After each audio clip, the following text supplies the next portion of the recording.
guys, welcome back to my channel. As an artist, there are a couple of things that I definitely could not live without, and I'm going to share with you a couple of my favorite tools and different things that I use that if I didn't have them, I don't know what I would do with myself. The first is this cheap old Canson watercolor pad.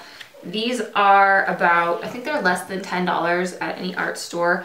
This is the extra large version. I usually get the smaller ones, but these are so good to have just to practice on. I use these a lot in my videos so that I'm not just like wasting my good paper on little paintings and just for demonstration purposes.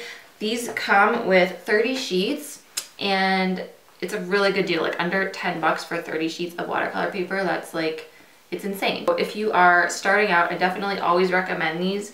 You do not have to spend a lot of money on expensive supplies, especially when you're just starting out. Another thing are these Tombow Food and Sukie pens. Is that how you say it? I'm not even sure. I always have trouble pronouncing things. This is all in like Japanese though, so I don't even know. But I will leave a link to everything below so that you can check it out in detail. These are just great for lettering, outlining, all kinds of things. The next is the color Indigo Blue.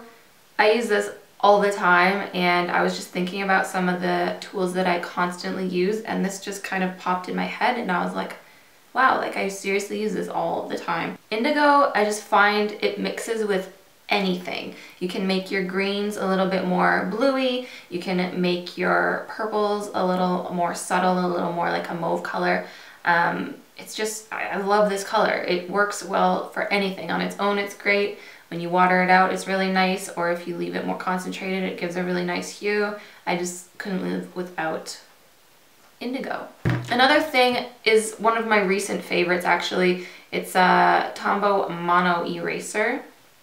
These are, like, I don't know how I went for so long without using one of these erasers because it's so handy. It looks like a pen, but it's actually like an eraser at the tip and you just pump it. This is the 2.3 millimeter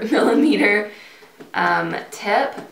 When you run out, you just click it like you would a pen and it's just a tiny little eraser on the end, and this is so great for getting those little details erased and even just creating little highlights on pencil sketches. This is like a must-have. This is the ultra fine. I'll leave a link as well so you can check this out. Next is the number 6 round pointed brush. I use this, you've probably seen me use it constantly in my watercolor videos. That's because it's just like the perfect size. It's got the perfect tip on it. You do not have to get this brand.